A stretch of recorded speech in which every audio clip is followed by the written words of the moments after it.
So welcome back. In today's video, we're doing an oil change on my 2008 Toyota Tundra with the 5.7, and this has 240,000 miles. Now, I paid $4,000 for this truck, and it was a great deal considering that these trucks are still going for about $8,000 to $10,000, even with high mileage. And if you're buying any used vehicle, then one of the first things you need to do is an oil change. And that's what we're going to be doing in today's video. And the reason why you want to do an oil change is because it's going to tell you a lot about your truck. The condition of the engine, if there's any issues underneath, because we're going to be crawling underneath, and it's also going to ensure that the right oil is being used. So I have this thing warming up, so let's go underneath and drain this oil.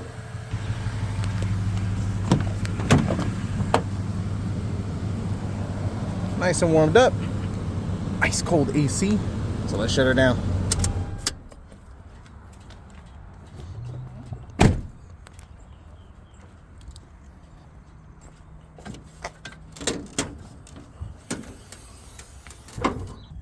Alright, so first things first, I need to get this massive cover off. Now this is the two-wheel drive version. 13. Yep.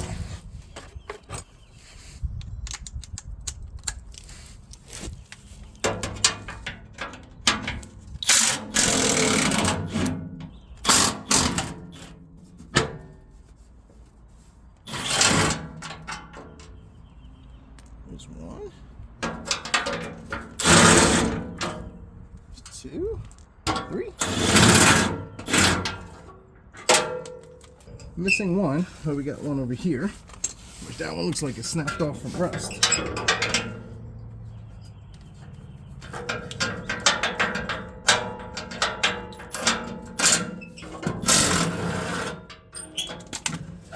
Bingo.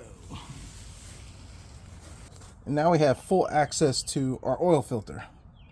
But we're going to drain the oil first and then deal with that. But while we're here, this is a perfect opportunity to take a look. And this is why it's important that you get a vehicle, change oil, folks. We get an idea of what may be leaking, hidden surprises. We got something going on. Let's see if I can get it in there. Right over there, maybe the timing cover. Not exactly sure, but we'll definitely keep that in mind for later. And while we're under here, we can actually see that oil pan is probably seeping, which fortunately and unfortunately this is the two-wheel drive model, so that's a lot easier to replace, but it's not four-wheel drive, so we lose that fun. But still, other than that, I don't see anything else that seems to be concerning, minus the fact that this thing is actively dripping. So yeah, we'll have to definitely look into that later, but at least for now, let's just get this oil changed.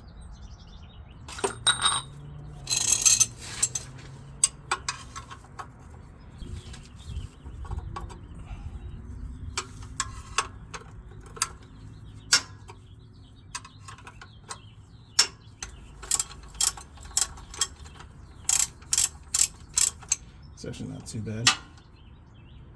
Here's a little wash over here, and I'll show you once we get this thing drained. Let's see which way this goes. Alright. Little warm, a little toasty. And this is what's going to tell us a lot. The oil actually doesn't look too terrible. I think it says it was 100 miles until it was due. Looks pretty clean for the most part. But yeah, the oil looks pretty good. So I'm gonna let that drain for a while and go work on something else, and we'll be back. Alright, so it's been draining for a while. That's a lot of oil. I think this thing takes like 7.5 quarts. But anyways, this is why I always recommend doing your own oil change. This is not, it does not have the crush washer. This is one from my collection of my Toyotas. They're brand new. You get like a 10-pack for, I don't know. I don't remember how much it was on Amazon, but I got it from Amazon. Yeah, can't believe I didn't have it. But anyways, I'm gonna go ahead and pop that in. There you go.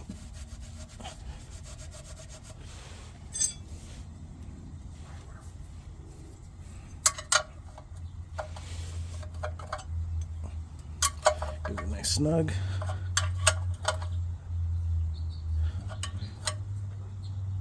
Alright, should be good. And while you're down here, this is a good time just to look for obvious stuff. Like I said, we got something leaking. It could be something from the front. Not exactly sure. We'll keep an eye on it and try to figure it out. In fact, now that I'm looking at it, I'm pretty sure it's this oil housing. So we'll have to look for that gasket later, which is pretty cool because it's better than doing a timing cover. And mostly what you're looking for is rust, crust, damaged frames, anything like that. I mean, obviously you should have done this before buying the vehicle. Pre-inspections are awesome to do, but in this case, if you've already done that, this is going to give you a better idea of the condition of your vehicle. So I'm going to go ahead and clean all this mess up over here. That way I can monitor the leaks. Considering that it's higher up over there, it's hard to tell whether it's getting pushed back from that oil filter housing or maybe it's the upper oil pan cover. Not sure, but we're going to start with the obvious. We'll be doing videos later, but for now we're just going to clean this up, start fresh, and keep an eye on it. And as far as this, we're going to monitor it, because if it's a seep, then we're probably not going to do much with it. If it's a leak, obviously we'll fix it. So kind of keep that in mind. And sure, seeps become leaks, but you know, enjoy the time you have before you have to spend money.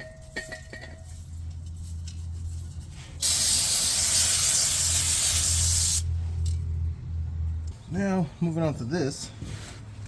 And I gotta say, this tool is a must, folks. If this fits, yeah, that fits. I use it for my Highlander. Unfortunately, it does fit for this Tundra. Now what I'm gonna try to do is take this out. This should be a 3/8. Nice.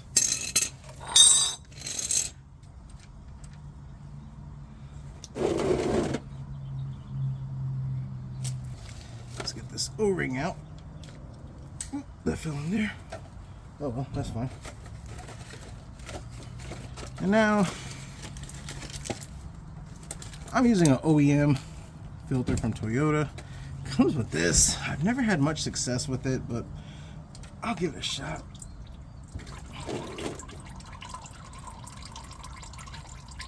And I've also had it where it bit me in the butt and it got stuck. So I'm just gonna kind of hold it to drain this filter. But whatever happened to the good old days of just, you know, regular spin-on filters? Not this cartridge stuff. Now, I'm just gonna go ahead and pop in this O-ring, knock this thing out. Let's coat that little bit of oil. Get that in place just like so.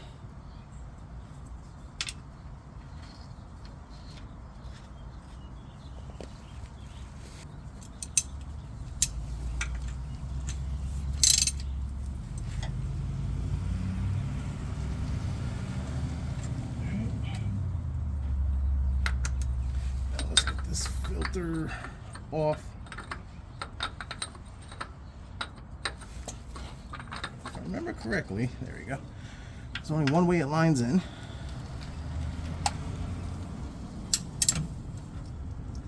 There you go.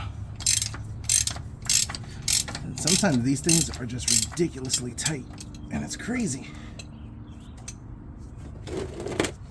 This one's not bad.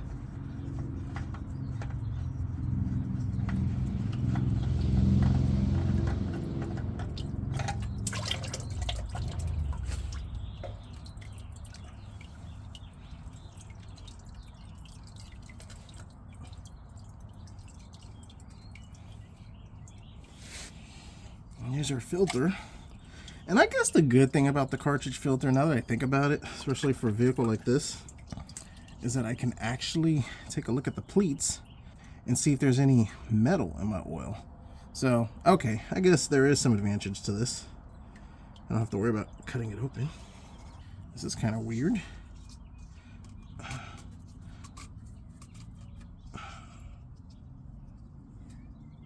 Pretty sure this is not supposed to be stuck in the filter like that. Alright, so after some research, I guess it's fine.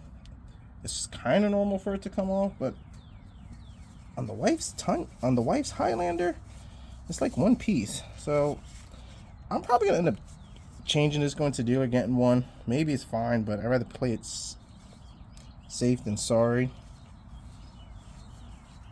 At least that's my thought on it. Pop in the new one. Luckily my hands are very oily because this thing is a little more messy than I thought. I'm just gonna make this off pretty good as much as I can. I mean, it snapped back on, so I'm gonna say it's okay. But I'm also gonna change it later on. At least it'll be enough to put it back in its spot. And I think what I'll do is I'll order this when I order that gasket, because I'm fairly confident that gasket for the whole housing is what's leaking. Or the assembly, whatever it's called.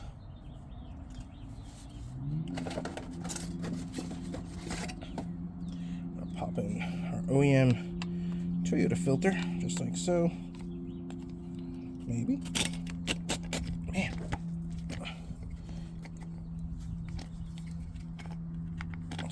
Everything, yep, should be good.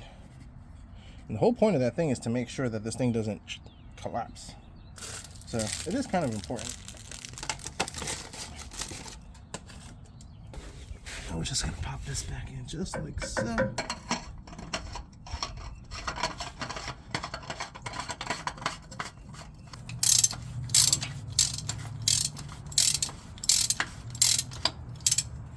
Snug.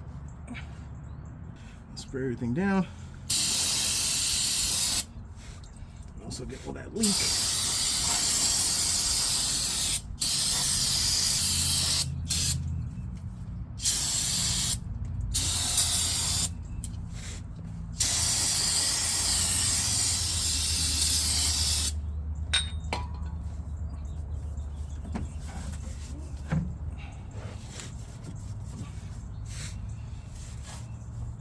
The other good thing about an oil change is a good time to kind of clean things up, you know?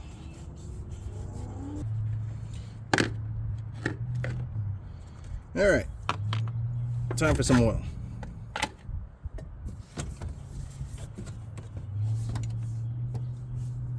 Going with Valvoline, Restore, and Protect. And here's why.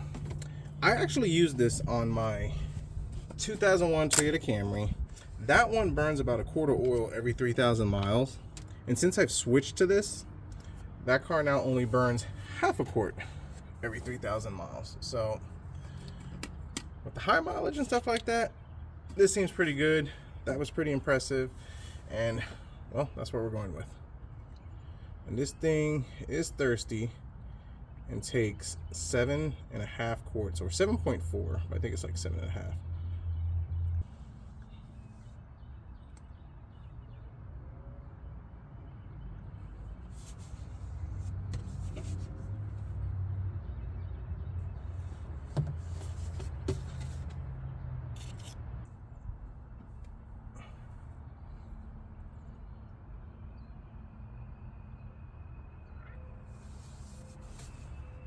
Alright, so that should roughly be about 7.5, 7.4 quarts, probably a little less than 7.5.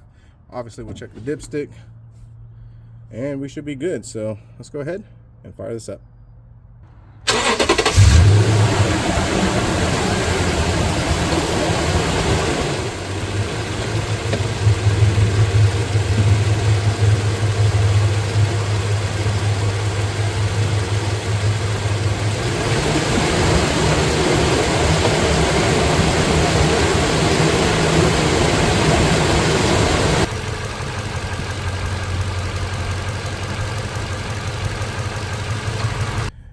so mileage 241,796.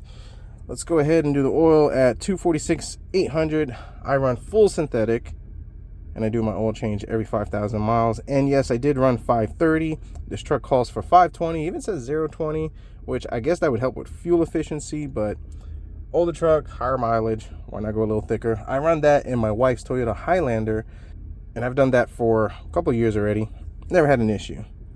And today's date, today is March, so we're gonna put 3/26. All right. So in a nutshell, change your oil yourself. You get a used vehicle, you don't know much about it besides what you were told and what you were obviously able to see and inspect. Changing your oil is gonna show you a lot.